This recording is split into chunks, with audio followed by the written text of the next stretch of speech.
মাত্র 30 মিনিটের মধ্যে যে এত মাছ পড়ে যাবে সেটা ভাবনার বাইরে ছিল।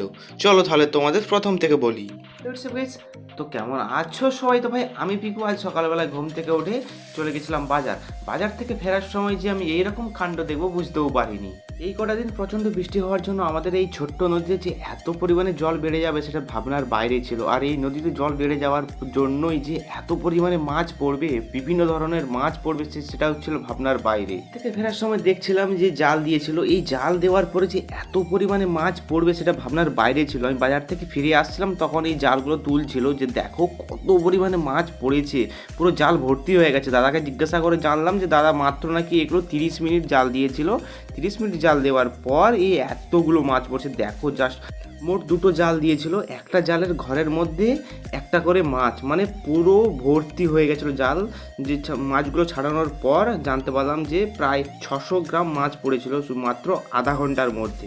ভাই কি অবস্থা! এগুলো সব প্রচণ্ড, সবগুলোই ছিল নদীর মাছ। দাদাভাই সব ওইখানে এড়েছিল জালটা।